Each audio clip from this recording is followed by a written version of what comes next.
Frank James, the man accused of shooting 10 people on board a New York City subway, made his initial court appearance on Thursday. The 62-year-old James allegedly set off smoke canisters inside the train car before opening fire in what officials are describing as a premeditated attack. More than a dozen others were injured in the incident.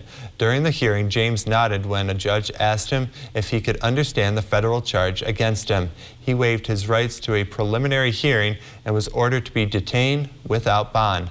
The judge also ordered James to undergo a psychiatric evaluation.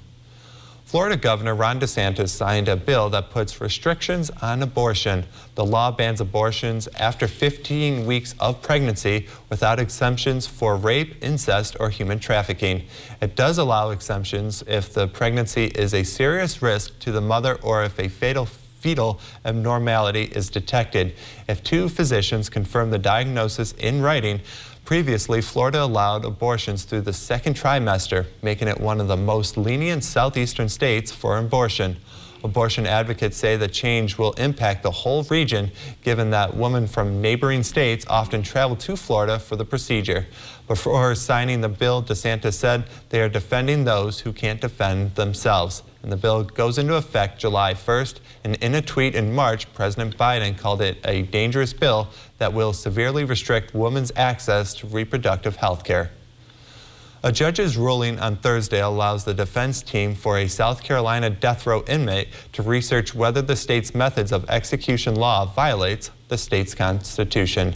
Lawyers for death row inmate Richard Morris says the state law that sets the methods of execution as either the electric chair or firing squad is unconstitutional, that it violates the cruel and unusual punishment clause.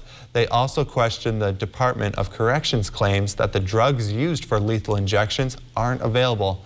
Lawyers for the state asked for the lawsuit to be dismissed, saying the methods of execution in the law have been found to be constitutional. Richard Moore's execution is scheduled for April 29th, and the law requires condemned inmates to make a choice of their method of execution 2 weeks before it's carried out. Yesterday's ruling doesn't automatically stay the execution. Moore's lawyers have asked the state Supreme Court to stay the execution to allow for time to review the law.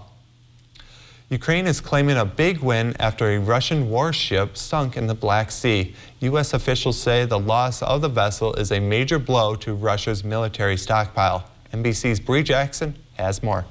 One of Russia's premier warships underwater in the Black Sea this morning.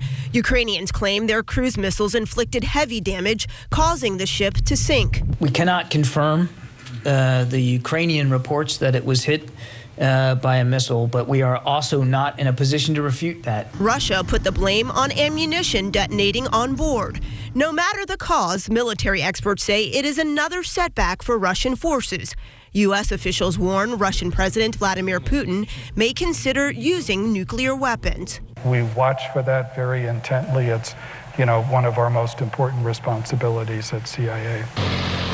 Ukraine is bracing for a major offensive in the east. President Zelensky blasting European countries who continue to rely on Russian oil, helping to fund Russia's war, saying, "We don't understand how you can make money out of blood." Putin claims Europe has no alternative and warns attempts to phase out Russian gas imports would have a negative impact on Western economies. As fierce battles continue, President Biden says he's not ruling out sending U.S. officials to Ukraine.